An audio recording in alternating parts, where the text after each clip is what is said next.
bonsoir tout le monde. Je suis super content de pouvoir être au milieu de vous. C'est la première fois que j'ai l'occasion de venir ici. Comme on a nos cultes à peu près à la même heure que la vôtre, c'est rare qu'un pasteur quitte son église pour aller dans une autre juste par le plaisir. Donc je suis content de pouvoir avoir cette occasion d'être là ce soir. Et j'ai été particulièrement touché par une phrase. Alors c'est Pauline qui est venue apporter un témoignage tout à l'heure. Je ne sais pas où elle est. Quelque part, il y a une phrase qui m'a particulièrement marqué par rapport à ce que j'ai envie de vous partager ce soir. À la fin de son témoignage, elle a remercié l'Église en disant « Je vous remercie d'être là et d'être avec moi ». Et vous savez, la semaine dernière, c'était Pâques. À Pâques, on parle beaucoup de la croix, on parle de ce que Jésus a fait, de son œuvre à la croix, de comment il est mort, il est ressuscité pour nous, de l'œuvre qu'il a faite. Mais, je vais enlever ça un petit peu. Mais du coup, quand Jésus est ressuscité, il n'a pas arrêté pour autant de venir et de parler à ses disciples. Et pendant les 40 jours qui ont suivi Pâques jusqu'à l'Ascension et ensuite jusqu'à la Pentecôte, Jésus est venu pendant 40 jours enseigner ses disciples. Il est venu tous les jours, il leur est apparu, il leur a apporté des enseignements sur le royaume de Dieu, il leur a donné des paroles parmi les plus fortes de son ministère, des paroles que finalement l'Église ou les disciples à ce moment-là n'étaient pas capables de comprendre avant qu'il soit ressuscité. Et il y a des choses pour lesquelles on a besoin pas seulement d'entendre Jésus, de l'avoir à nos côtés, mais d'avoir aussi l'Esprit Saint qui vient et qui nous révèle les choses et qui nous permet de les comprendre. Et parmi les paroles que Jésus a données, une fois qu'il était ressuscité, il est apparu à ses disciples. Et on trouve ça dans Matthieu 28, au verset 18 à 20. C'est comme ça que termine l'évangile de Matthieu, avec ce grand ordre de mission que Jésus donne finalement à l'Église, un ordre de mission qu'on connaît très bien, on le connaît parfois par cœur. Et pourtant, il y a quelque chose là derrière qui est énorme et à côté de quoi on passe un petit peu. Matthieu 28, verset 18 à 20, Jésus leur dit « Toute autorité m'a été donnée dans le ciel et sur la terre. Allez donc auprès des gens de tous les peuples et faites de mes disciples. Baptisez-les au nom du Père, du Fils et du Saint-Esprit, et enseignez-leur à pratiquer tout ce que je vous ai commandé. Et sachez-le, je suis avec vous tous les jours jusqu'à la fin du monde. » Dans ces paroles de Jésus, on a parfois cette tendance, on sait qu'on est comme ça, à ramener beaucoup de choses à soi. Et quand on entend « tout pouvoir m'a été remis dans les cieux et sur la terre », qu'est-ce que mon oreille de chrétien parfois entend? J'entends parfois « puisque tout est possible à Jésus, je peux lui demander toute chose en pensant qu'il va m'exaucer ». Et puis on passe un petit peu de versets et on regarde à la fin et on dit « et sachez-le, je suis avec vous tous les jours jusqu'à la fin du monde ». Et là on se dit « yes ». Dans mes moments de solitude, dans mes moments où ça ne va pas bien, dans les moments où j'ai besoin de lui, Jésus est là, il m'accompagne, il est avec moi dans la maladie, dans les souffrances, dans le feu, dans toutes ces choses, il marche avec moi. Et attendez, tout ça, il a dit dans quoi? Il y a le contexte là du milieu. Tout pouvoir m'a été donné dans le ciel et sur la terre, afin que, et c'est là qu'il y a cet ordre qui va derrière, afin que vous alliez dans toutes les nations faire des disciples, que vous les baptisiez au nom du Père, du Fils et du Saint-Esprit, que vous leur appreniez aussi à respecter tout ce que je vous ai enseigné. Et en fait, cette parole-là de Jésus n'est pas une parole qui donne seulement pour moi, chez moi, tout seul, quand je suis quelque part auto-centré sur ma vie. Il la donne dans un mouvement en fait, d'église et de corps de l'église pour leur dire, attention là, si vous voulez aller faire des disciples, il faut que vous compreniez deux choses. La première, c'est que toute puissance m'a été donnée, toute autorité. Et la deuxième chose, comprenez bien que quand vous êtes dans cette mission-là, je suis avec vous tous les jours. Et c'est un petit peu de ça que j'aimerais parler ce soir. Parce que finalement, pourquoi Jésus a besoin de dire que toute autorité lui a été donnée avant d'envoyer ses disciples faire d'autres disciples et se multiplier? Jésus, il sait une chose, il sait qu'il nous envoie dans un combat, dans un champ de bataille, dans lequel on ne va pas simplement voir les choses se dérouler parfois comme on les pense, comme on les prépare, comme on aimerait qu'elles se passent. Faire des disciples, j'ai jamais vu quelqu'un pour qui ça a été simple. J'ai jamais vu quelqu'un qui a pu se dire, par mes forces, par les choses que je connais, par les habitudes que j'ai, je peux faire facilement un disciple. Il y a une phrase de Jésus que j'aime beaucoup, c'est quand il dit « sans moi, vous ne pouvez rien faire ». Sous-entendu, si je ne suis pas avec vous tous les jours, vous oubliez de faire des disciples. Ce n'est pas vos techniques, ce n'est pas les livres qui vont vous apprendre ça, ce n'est pas la théologie, ce n'est pas une bonne école biblique qui va vous apprendre à faire de bons disciples. Il y a un moment où on a besoin de plus, on a besoin de sa présence à nos côtés. On a besoin de cette puissance qui est là, et parce qu'on est sur un champ de bataille dans lequel on va chercher des gens qui, eux, sont des esclaves d'une autre puissance, on a ce besoin de son autorité, on a ce besoin de son nom, on a ce besoin finalement que la puissance que Jésus a dans le ciel et sur la terre puisse se manifester à travers nous. Amen. Sachez-le, je suis avec vous tous les jours jusqu'à la fin du monde. Dans Éphésiens 1, les versets 20 à 22 nous disent « Il a mis sa puissance en action dans le Christ, en le ressuscitant d'entre les morts, ça c'est ce qui se passe à Pâques, et en le faisant asseoir à sa droite dans les lieux célestes, au-dessus de toute principauté, autorité, puissance, souveraineté, au-dessus de tout nom qui puisse se nommer, non seulement dans le siècle présent, mais encore dans les siècles à venir. Il a tout mis sous ses pieds, il l'a donné pour chef suprême à l'Église. » Ça c'est le premier verset là de Matthieu 28. Toute autorité m'a été donnée. Autorité sur quoi?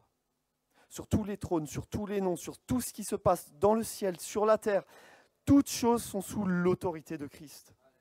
Et une des choses qu'il va dire après ça, dans Éphésiens, l'apôtre Paul nous dit « Et vous avez été ressuscités. Et vous avez cette place où vous êtes assis sur le trône avec Christ, dans les lieux célestes. » Là, il nous dit aussi... Et il a donné à Christ l'Église qui est son corps. Où est assis le corps? Il n'est pas assis loin de la tête, il est assis avec Christ sur le trône. C'est-à-dire que quand on commence à réfléchir à faire des disciples, on ne peut pas se positionner autrement que assis avec Christ dans les lieux célestes, revêtu de son autorité, revêtu de sa puissance, revêtu de qui il est, avec l'ennemi sous nos pieds. Si on part en n'ayant pas conscience que l'ennemi est sous nos pieds, et on le voit souvent dans le combat spirituel, dans ce genre de choses, on ne sait pas que l'ennemi est sous nos pieds, l'ennemi va jouer avec ça, il va essayer de nous avoir, il va essayer de pointer des points faibles chez nous, il va essayer de nous montrer finalement, toi tu ne vaux pas le coup, toi tu ne vaux pas la peine, toi tu n'es pas capable, toi de toute façon tu es tout seul, toi ce que tu fais c'est pas bon, toi ici tu as un défaut, toi ici tu as un péché qui est caché. Et puis là Jésus vient dire, attends, oui, il n'est pas parfait, mais je suis avec lui. Et je suis avec lui, pas à un moment pour lui apprendre, je suis avec lui tous les jours. Je n'ai pas été avec eux que pendant 3 ans avec mes disciples sur terre et je suis remonté au ciel loin. Je suis avec eux tous les jours jusqu'à la fin du monde. Il y a un personnage que j'aime beaucoup dans la Bible, dont on parle très peu, et qui, à mon avis, est un personnage bien sous-évalué. C'est un personnage dont on parle toujours en disant c'est le fils de ou c'est l'ami de. Il y en a qui ont une idée de qui je parle? Jonathan. C'est le fils de Saül ou c'est l'ami de Jonathan. Et on le connaît pour son amitié, on le connaît pour le fait que voilà, il était le fils du premier roi d'Israël, mais on connaît très peu les leçons qu'il a à nous donner en termes d'accompagnement de personnes qui sont là et qui veulent lancer quelque part, on pourrait dire aujourd'hui dans le ministère ou dans la vie active avec Dieu. Et j'aimerais ce soir parler de 4 leçons que Jonathan nous laisse sur comment est-ce que, en étant soumis à Dieu, on peut amener des gens à être des disciples et amener des gens à grandir avec Dieu. Comment est-ce que, comme disait avant Pauline, comment est-ce que l'Église peut être avec les gens tous les jours? Comment est-ce que l'Église peut les accompagner? Et la première leçon que Jonathan a à nous apprendre, c'est dans la relation qu'il a avec Dieu, dans la relation que nous avons avec Dieu, comment est-ce qu'on voit Dieu dans sa capacité à gagner des batailles? 1 Samuel 14, verset 6. Pendant que toute l'armée d'Israël était désarmée, qu'elle se cachait dans des trous, dans des grottes, pendant que son père Saül était en train d'offrir des sacrifices pour faire comme s'il était proche de Dieu, pour faire comme si des sacrifices allaient faire que l'onction de Dieu allait tomber là et leur donner la victoire. Jonathan, lui, plus humble, plus courageux, plus dévoué à Dieu que ceux qui l'entouraient, s'est levé et il a regardé son porteur d'armes et il lui a dit comme ça, il dit « Mais si je monte combattre, est-ce que tu me suivras ?» Il prend quelqu'un qui n'a aucune forme de richesse, un simple serviteur avec lui. Il le regarde, il lui dit « Si je vais me battre, est-ce que tu me suis sur le champ de bataille ?» Et il va prendre avec lui, du coup, comme on pourrait dire, il prend avec lui un disciple et il l'emmène avec lui montrer ce qu'on peut faire. Et il va tout de suite l'intégrer là-dedans. Et il y a cette phrase dans 1 Samuel 14, verset 6, où il lui dit à son porteur d'armes, « Car rien n'empêche l'Éternel de sauver au moyen d'un petit nombre, comme au moyen d'un grand nombre. » En gros, il est en train d'annoncer à son serviteur, finalement, qu'ils vont aller se battre seuls contre une armée où il y a plusieurs dizaines de milliers de personnes, des Philistins qui sont là, des Cananéens qui sont dans l'armée, avec le texte dénombre plusieurs dizaines de milliers de fantassins, des milliers de chars qui sont là. Et donc, en fait, Jonathan va montrer à son porteur d'armes qu'avec une stratégie de Dieu, ça n'empêche pas que même si on n'est que deux, ça n'empêche pas que Dieu ait la victoire. Et il dit bien, ce n'est pas nous qui allons nous battre et ce n'est pas nous qui allons avoir la victoire. Un petit nombre de fidèles n'empêche pas Dieu de prendre la victoire. À partir du moment où on se met en route pour ça, à partir du moment où on rentre dans la stratégie de Dieu. Et tout ce que Jonathan va faire là, dans la suite, à ce moment-là, c'est de dire à Dieu, montre-moi ta stratégie, montre-moi ce que je dois faire. Et Dieu va lui montrer, tu vas monter là-haut sur un pic rocheux. Ça vous rappelle une histoire, quelqu'un qui monte tout seul sur un pic rocheux? Le texte nous dit à l'aide de ses mains et de ses pieds. Et là-haut, à la vue de tous, il va s'exposer face à l'armée ennemie. Et là, à la vue de tous, il va se mettre quelque part en danger de mort. Et il va se battre contre l'armée philistine qui est là en bas et qui regarde ce qui se passe là-haut. Et quand il commence à se battre, il y a une vingtaine d'hommes là-haut. C'est sur un avant-poste. Et il commence, lui, à les mettre par terre. Et une fois que le premier est tombé, le porteur d'armes qui n'avait pas d'épée peut ramasser l'épée du premier et il peut l'achever. Et une fois que le deuxième est tombé, c'est le porteur d'armes derrière qui vient et qui achève. Et si je peux me permettre un parallèle, quand Jésus à la croix finalement est mort devant tous, il a désarmé l'ennemi. Et c'est ce que nous dit plusieurs textes dans la Bible, dans Philippiens, dans tout ça. On nous dit Christ à la croix a désarmé l'ennemi. Il a mis l'ennemi à ses pieds. Il a mis l'ennemi dans une position où l'ennemi ne pouvait plus rien faire. Mais en parallèle, qu'est-ce que Jésus fait avec nous? Qu'est-ce qu'il fait avec l'Église? Nous qui étions désarmés avant, on peut tout à coup faire face à un ennemi qui lui est par terre, sous les pieds de Christ, qui a ses armes à côté. On peut ramasser son arme et l'achever. Werner Lehmann, il dit souvent, je pense qu'il l'a déjà dit ici aussi, mais il dit souvent on se bat à partir de la victoire, on ne se bat pas pour la victoire. Et finalement, Jonathan, c'est ce prince qui est là devant, qui se bat pour nous, qui prend la victoire, mais qui nous dit, attention, tu passes derrière, il faut juste achever l'ennemi. Il est déjà par terre, il est déjà à tes pieds, il est déjà sans force. Mais achève-le. Le laisse pas là, parce que si tu le laisses, il se relève et derrière, tu auras des problèmes. Et c'est cette importance-là qu'il y a à comprendre en tant que disciple de Christ. Oui, Christ est avec moi, oui, il me précède, oui, il se bat pour moi, oui, il a la capacité de remporter des victoires, il l'a fait. Mais toi, ramasse les armes, celles que Dieu te donne, et achève l'ennemi derrière. Et tu n'as pas besoin d'être un guerrier fort. Là, on n'est pas avec un guerrier d'élite, on est avec un porteur d'armes. Ce porteur d'armes, on ne donne même pas son prénom. Ce n'est pas quelqu'un, a priori, d'important, entre guillemets, en termes de classe sociale. C'est simplement quelqu'un qui est là et qui dit, moi, je veux bien suivre mon maître, je veux bien aller avec lui, je veux bien m'exposer devant l'ennemi et je veux bien me battre avec lui. Ça, c'est la première leçon qu'il nous apprend. Dieu peut sauver au moyen d'un seul homme comme au moyen de beaucoup. Une deuxième leçon, dans la même bataille. Dieu, une fois qu'il a battu ces 20 hommes, Dieu a créé vraiment une panique dans le camp de l'ennemi et les ennemis ont commencé à fuir, à se battre entre eux. Les Cananéens qui étaient dans l'armée se sont retournés contre les Philistins. Ils se sont dit finalement, il vaut mieux se battre avec les Israélites que se battre avec les Philistins, donc on retourne notre veste.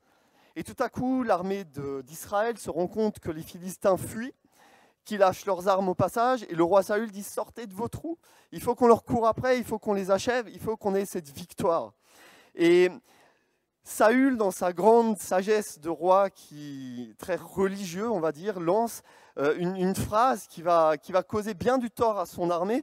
Il va dire à son armée « Qu'aucun de vous ne mange quoi que ce soit avant qu'on ait battu l'ennemi, sous peine de mort. » Problème. Notre prince, Jonathan, il est où à ce moment-là? Lui, il était déjà parti depuis longtemps, il est déjà en train de courir derrière l'ennemi bien, bien avant. Il a pris le devant sur l'armée, donc il n'a pas entendu ce que son père a dit. Et puis, Jonathan entre dans une forêt, et là, il y a des abeilles qui ont fait un beau rayon de miel qui traîne par terre. Puis il est fatigué de courir, alors il s'arrête et il mange du miel. Et la Bible nous dit, mais à ce moment-là, ses yeux s'ouvrirent et c'est comme si tout à coup la vie revenait en lui.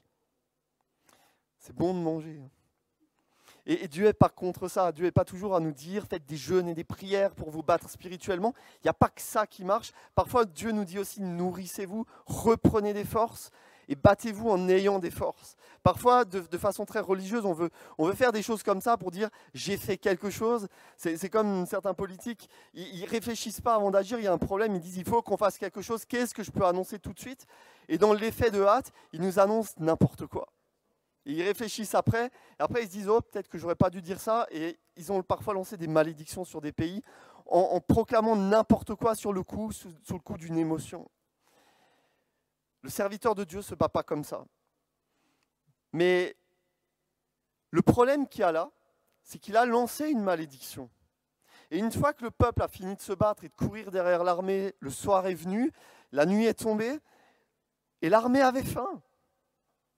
Et là, l'armée commence à tuer des animaux sur place, sur la pierre, et la Bible nous dit qu'ils ont carrément mangé les animaux là où le sang avait coulé. Tellement ils avaient faim, ils ont mangé la chair comme ça directement. Et là, pendant que l'armée mangeait comme elle pouvait, le roi veut consulter Dieu pour savoir si le lendemain ils auront la victoire. Et les prêtres, ils se mettent devant Dieu, ils disent « Seigneur, est-ce que demain tu nous donnes la victoire? Est-ce qu'il faut qu'on aille sur le champ de bataille ?» Et Dieu ne répond pas. Et donc, du coup, dans sa bonne religiosité, Saül comprend qu'il y a dû y avoir un péché qui est là, qui s'est fait dans le peuple. Donc le problème, qui c'est qui a péché et qui empêche Dieu de nous parler? Quel péché fait que la communication avec Dieu s'est arrêtée? On est devant une armée qui est en train de manger la viande n'importe comment, complètement à l'opposé de ce que la loi de Moïse ordonne. On a un roi qui lance des malédictions, qui fait des sacrifices quand il ne doit pas en faire. On a tout ça qui est là. Et quelle est la bonne idée de Saül? Il va tirer au sort pour voir qui a péché. Et il va dire, même si c'est mon fils Jonathan qui a péché, je le tuerai. Il tire au sort entre le peuple et entre lui et son fils. Et le peuple, le peuple est épargné. Et après, il dit, tirer au sort entre moi et mon fils. Alors, l'histoire ne nous dit pas ce qu'il aurait fait si c'était sur lui que c'était tombé. Mais le sort tombe sur Jonathan. Et là, Jonathan, il a cette réflexion de nous dire, alors je lis le texte 1 Samuel 14, versets 43-45. Alors Saül lui dit, révèle-moi ce que tu as fait. Et Jonathan répondit, avec l'extrémité de mon bâton, j'ai pris un peu de miel et je l'ai mangé. Me voilà, je suis prêt à mourir. Que Dieu m'inflige la plus terrible des punitions si tu ne meurs pas, Jonathan, s'écria Saül. Et là, il se passe, je crois, un des événements dans la Bible qui passe le plus inaperçu, mais qui a le plus de puissance. Écoutez bien ce que vont dire les soldats à ce moment-là. Mettez-vous peut-être devant la croix et dites-vous, et si j'avais dit ça à Jésus? Les soldats dirent à Saül, Jonathan devrait-il mourir, lui qui a procuré cette grande victoire à Israël? C'est inconcevable. Aussi vrai que le Seigneur est vivant, nous ne permettrons pas qu'un seul cheveu tombe de sa tête, car c'est avec l'aide de Dieu qu'il a agi en ce jour. Ainsi l'armée obtint que Jonathan échappe à la peine de mort. On est devant le seul homme juste de toute l'armée qui n'a pas fait de péché, et c'est lui qu'on veut faire mourir pour les péchés des autres. Et l'armée vient là devant et dit, attendez, on ne va pas faire mourir celui qui n'a pas péché pour nos propres fautes. On est devant une armée qui se repent là d'avoir fait ce qu'ils ont fait. Et devant un homme juste qui dit, moi, me voici prêt à mourir pour mon peuple. Si ça peut rétablir la communication entre eux et Dieu, je suis prêt à mourir. Vous voyez la puissance de ce personnage-là? Comment il a d'abord entraîné son porteur d'armes, puis maintenant comment il a entraîné son armée à venir finalement dans une position spirituelle qui est complètement inhabituelle. Où on se dit, mais là, il a réussi à faire des disciples de Christ sans avoir connu Christ avant. Il est dans un truc où c'est comme quand nous on dit on amène des gens au pied de la croix, à se repentir et à dire c'est moi qui suis pécheur, et lui qui est juste est mort pour moi. Il a fait la même chose sans même rien dire, il a juste dit je suis prêt à mourir pour eux. Quand Jésus nous dit mais quelle gloire y a-t-il à vouloir mourir pour ses amis? Quel est le plus grand? Celui qui est prêt à mourir même pour ceux qui ne l'aiment pas. Jonathan est un prince, juste, il n'y a pas un verset qui parle de lui qui nous parle d'une erreur qu'il aurait faite. Et parmi toutes les choses justes qu'il a faites, il y a ce passage-là, qui est en plein milieu de son histoire. Et qui, moi, quand j'avais lu ça, ça m'avait bouleversé. Et j'étais là et je me disais, mais c'est qui ce mec? C'est qui ce gars, finalement, qu'on oublie? J'avais voulu faire mon travail d'étude sur Jonathan à cause de ce passage-là. Et je me suis rendu compte, en français, en tout cas, il n'y a aucun livre qui a été écrit sur lui, avis aux amateurs. Il n'y a aucun commentaire biblique qui dit autre chose que c'est le fils de Saül ou c'est l'ami de Jonathan. On réduit parfois des gens qui ont une telle grandeur à ce qu'ils ont fait pour quelqu'un d'autre. Et c'est dommage. Même si l'amitié avec David a beaucoup de choses aussi à nous apprendre sur comment est-ce qu'on est des disciples et comment est-ce qu'on amène des gens dans la relation avec Dieu. Je ne remets pas ça en cause. Mais c'est cette deuxième leçon-là de Jonathan qui fait quelque chose qui paraît abominable aux yeux de quelqu'un de religieux, mais qui est tellement grand, tellement puissant dans le royaume de Dieu. Quand un juste est prêt à mourir pour ceux qui ont fait des péchés, là, tout à coup, le monde spirituel tremble. Et c'est exactement ce qu'on est incapable de faire et que Jésus a fait pour nous. Troisième leçon qu'il nous apprend. Jonathan, un petit peu plus loin, alors on a tendance à oublier un petit peu un bout de l'histoire là. On connaît tous cette histoire de David et de Goliath. David vient devant une armée de Philistins qui se tient là, et l'armée des Philistins a décidé d'envoyer Goliath pour dire à l'armée d'Israël, y a-t-il un homme parmi vous qui veut venir se battre contre moi, ou qui a le courage plutôt de se battre contre moi? Et tous les matins, Goliath sort de l'armée et vient insulter l'armée de Dieu. Pourquoi est-ce que l'armée des Philistins a cette technique-là? Petit retour en arrière. Quand Jonathan est venu se battre contre les Philistins, c'était quelques semaines, quelques mois avant, l'armée d'Israël était désarmée, ils n'avaient pas le droit de forger des épées parce que les Philistins leur avaient interdit de le faire, donc ils n'avaient pas d'armes. Là, on a une armée d'Israélites, on appelle ça une armée parce qu'ils sont armés, ils sont là, ils se tiennent debout en rang, ils sont prêts à se battre, et les Philistins, ils ont gardé une leçon là. Attendez, il y a un de leurs princes qui est sorti des rangs et qui nous a battus. Peut-être que d'ailleurs Goliath était dans l'armée à ce moment-là et qui s'est barré comme les autres.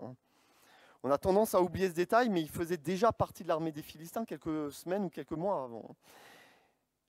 On a fui une fois parce qu'un de leurs hommes est sorti. Donc maintenant, on va faire pareil qu'eux. Mais ça, c'est le diable parfois qui singe ce que Dieu fait. Et il le fait après. Et puis parfois, l'Église se fait avoir avec ça. On prend l'œuvre de Dieu, on va faire la même chose, on va envoyer un héros et puis montrer à l'Église que ce héros-là, c'est le plus fort et qu'il est plus fort que l'Église. Quelle est la technique là qui est employée?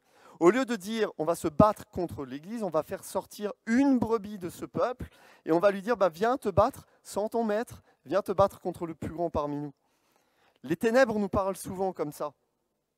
Combien parmi nous se sont retrouvés à des moments où ils se sont dit là, je suis dans un combat face au diable, face à un démon, face à un esprit, et je ne vais pas me battre je vais pas en parler à l'église, je vais me battre seul. Parce que c'est mon combat, c'est moi qui dois y aller, j'ai peur de ça, je suis au fond du trou, mais je vais quand même pas impliquer l'église là-dedans.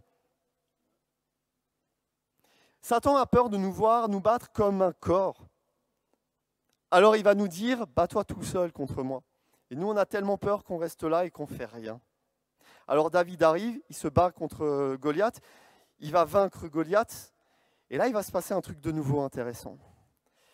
Une fois qu'il a eu la victoire,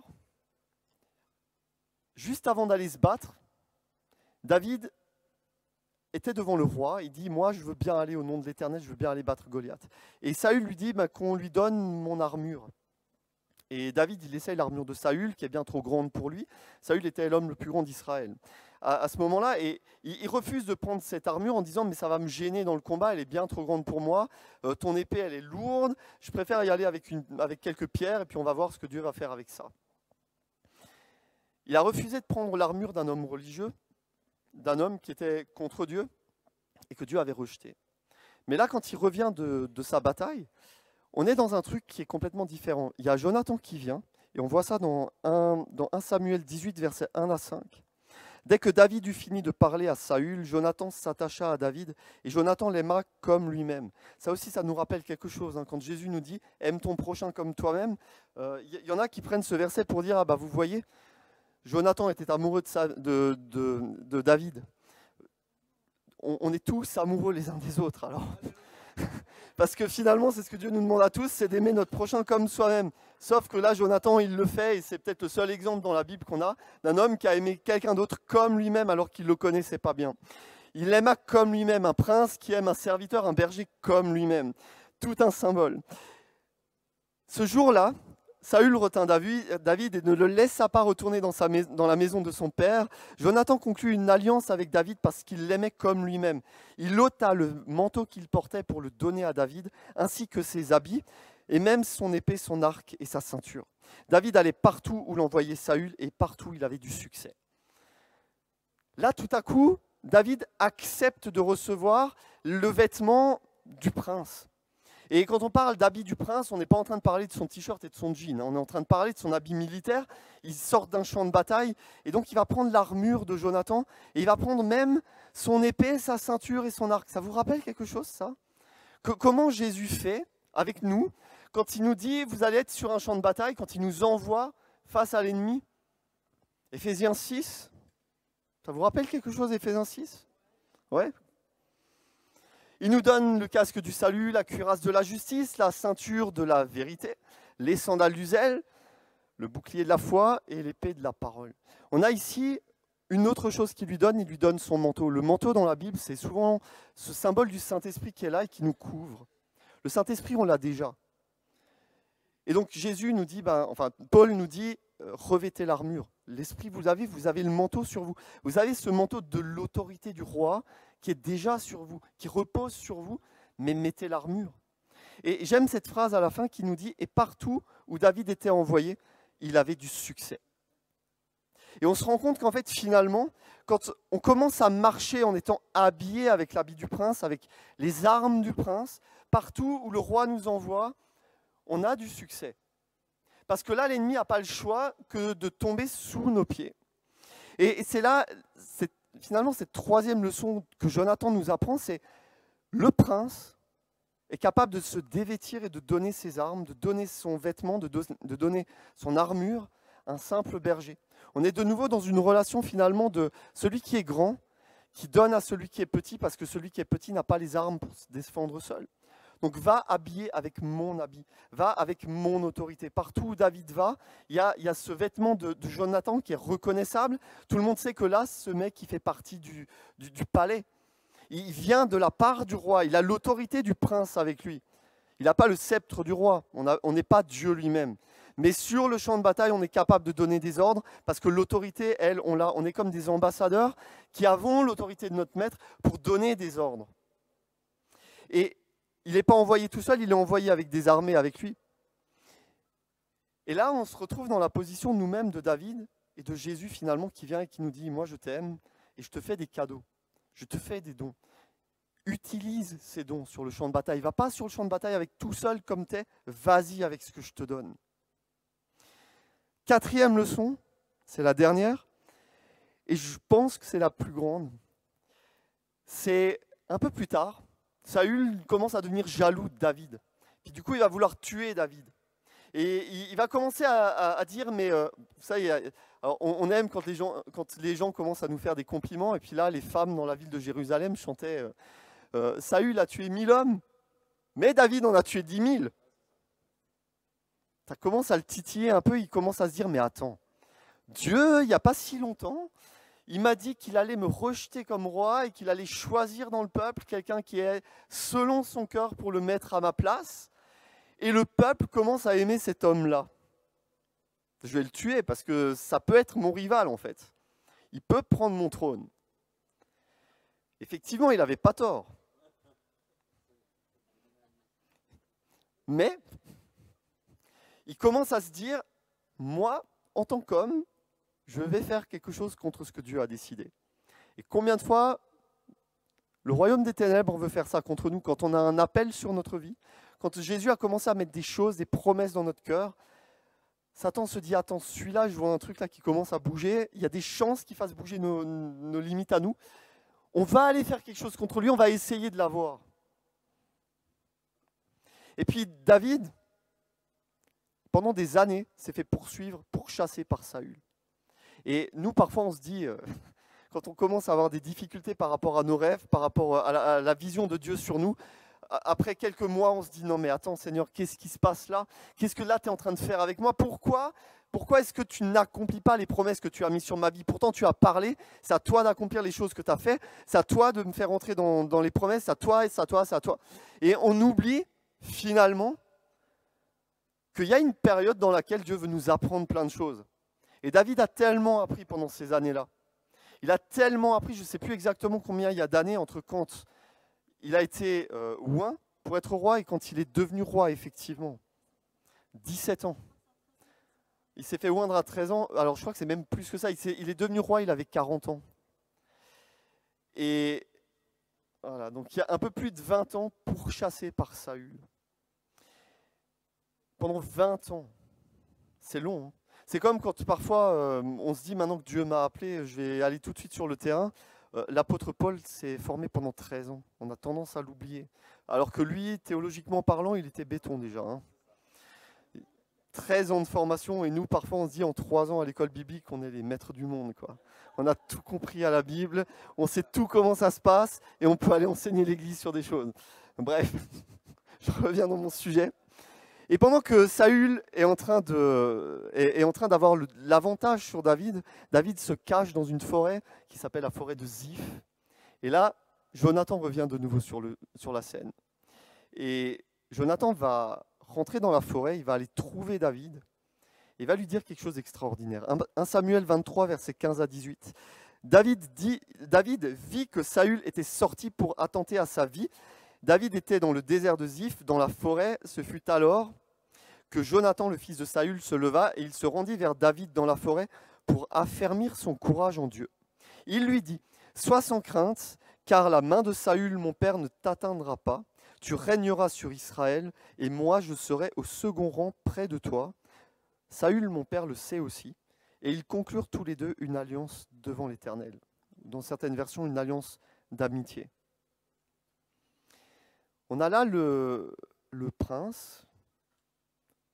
Il a la légitimité pour prendre le trône. Et il vient vers quelqu'un qui est en position de faiblesse, caché dans une forêt avec une petite armée de vauriens, comme la Bible nous dit. Et il lui dit, écoute, je vais te donner mon trône. Et comme c'est pas assez de te donner mon trône, je vais m'abaisser à être simplement ton conseiller. En fait, je te donne mon autorité, je te donne tout. Mais je te promets une chose, je serai avec toi tous les jours tant que je vis. Ça vous rappelle quelqu'un aussi, ça? Et voici, je serai avec vous tous les jours jusqu'à la fin du monde. Je m'en vais au ciel, je vous donne l'esprit, et vous allez régner pour moi. Et moi, je vais vous accompagner et je vais être à vos côtés. Il y a une telle puissance là-dedans. On ne se rend juste pas compte, en fait, parfois, la chance qu'on a, et la position qu'on occupe. Et quel est le conseiller qui est avec nous, en fait? Celui qui est légitime pour régner, en fait, sur terre. Il nous dit, moi, je règne dans le ciel, je règne avec toi, mais c'est toi qui prononces par ta bouche les paroles que je devrais dire. Et parfois, je me dis, quand j'entends comment parfois on utilise l'autorité du nom de Jésus, je me dis parfois, est-ce qu'il ne regrette pas de nous avoir laissé ça? Est-ce qu'il n'y a pas parfois où il se dit, mais finalement, est-ce que j'aurais pas dû, moi, reprendre le lead par rapport à tout ça? Parce que quand je vois ce qu'ils déclarent, quand je vois ce qu'ils font, je serais tellement plus efficace si j'étais à leur place. Et il aurait tellement la légitimité de le faire et il ne le fait pas. Et il dit, non mais en fait, c'est pas grave, je laisse dire, je pardonne, Je conseille, je conduis, je leur ai donné mon esprit, mon esprit va les conduire et va leur donner la révélation aussi de ce qu'ils doivent proclamer, de ce qu'ils doivent faire. Et tant pis s'ils font des erreurs avec ça, je les relèverai et je les réaccompagnerai et je leur apprendrai une leçon à travers ça. Finalement, Jonathan nous apprend ces choses-là, il nous apprend à travers ça, comment est-ce qu'on accompagne, nous, les gens qui se convertissent. À quel point, finalement, on regarde parfois Jésus et puis on se dit, ouais, mais lui, c'était Dieu. On n'est pas capable de faire ce qu'il a fait. Là, on est face à un homme qui était comme nous, hein, avec ses défauts, avec tout ce qu'il y avait avec. Mais un homme qui a travaillé son caractère pour nous montrer qu'en tant qu'homme, c'est possible de faire ces choses. C'est possible d'amener quelqu'un à être proche de Dieu. C'est possible d'amener quelqu'un à être encouragé en Dieu, à être fortifié dans les choses de Dieu.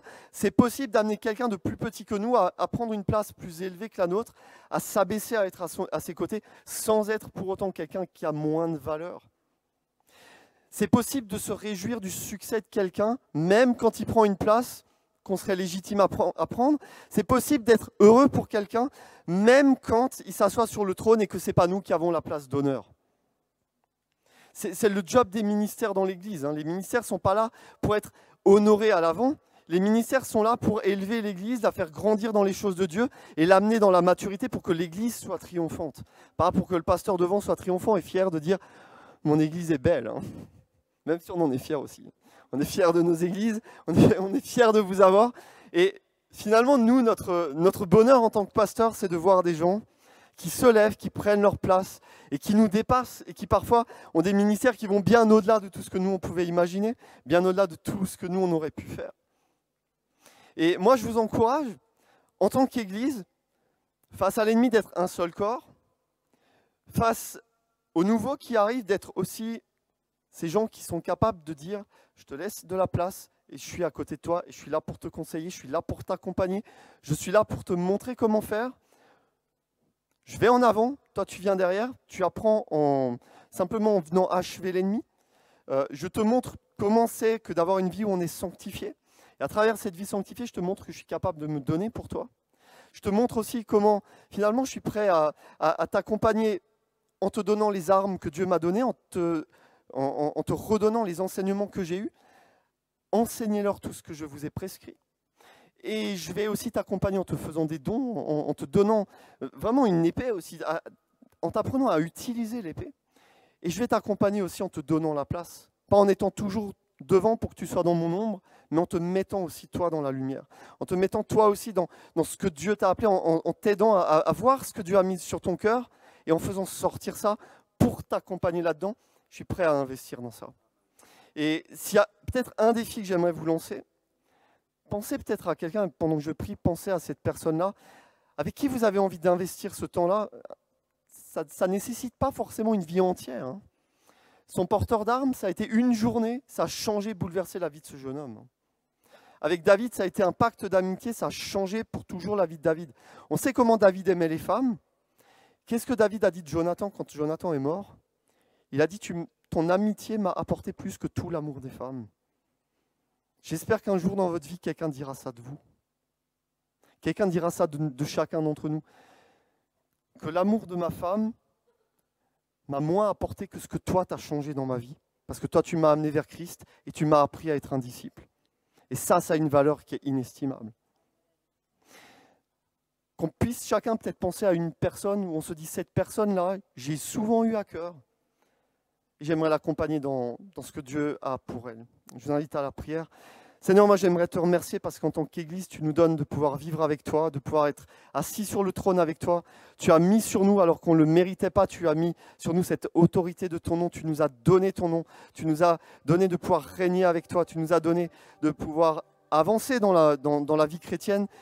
Et tu nous as donné aussi, Seigneur, de pouvoir accueillir ce que toi tu accueilles dans ta maison. On te prie, Seigneur, qu'en tant qu'Église, en tant que Gospel Center ici, cet accueil des gens puisse se faire dans la puissance, pas seulement dans la fraternité, mais aussi vraiment dans la puissance. Que ce soit un accueil qui puisse se faire de façon à ce que des vies changent, des vies soient transformées, pas seulement comme ça dans l'idée, mais de façon concrète. Je prie, Seigneur, pour des exemples qui se lèvent, des Jonathan qui se lèvent dans l'Église, pour des princes et des princesses de ton royaume qui sont là et qui se lèvent pour être comme lui, dans quelque chose de spirituel, de surnaturel dans lequel toi tu vas les amener. Donne à plusieurs ici, Seigneur, ce soir aussi d'être des world changers, des gens qui changent le monde autour d'eux, des gens qui changent le caractère de ceux qui les entourent, des gens qui impactent. Je te prie, Seigneur, que cette église soit une église qui impacte. Je voyais passer avant dans la vision de cette église, une vision d'une église qui impacte la ville ici, mais aussi la francophonie, la France voisine, la francophonie autour. Je prie, Seigneur, que cette vision que tu as donnée, ce soit une promesse qui s'accomplisse à travers beaucoup ici, Seigneur. Je te remets, Seigneur, cette église, je prie que tu les bénisses, je prie que ton esprit soit sur eux, que ton onction descende aussi sur eux, que tu viennes pour les porter, pour leur donner vraiment de la force aussi. Renforce-les dans ton esprit, renforce-les en Dieu, renforce-les dans ta parole. Donne-leur d'avoir une épée qui soit aiguisée pour savoir comment frapper. Donne-leur d'avoir un esprit qui soit attaché aux choses de ta parole pour pouvoir conduire aussi l'armée des célestes dans les choses que toi tu as prévues pour eux. Donne-leur, Seigneur, d'être des généraux dans ton armée. Donne d'avoir ici, Seigneur, plusieurs personnes qui se lèvent dans l'autorité. Des personnes qui soient là et qui n'ont pas peur de proclamer des choses en ton nom contre le royaume des ténèbres. Je te prie, Seigneur, pour une force particulière dans l'Église pour ça. Je voyais une chose par rapport à l'Église. Je voyais comme si vous avez, pendant ces dernières années, depuis l'ouverture ici, vous avez débroussaillé dans la jungle avec une machette dans la main et vous arrivez comme devant une plage.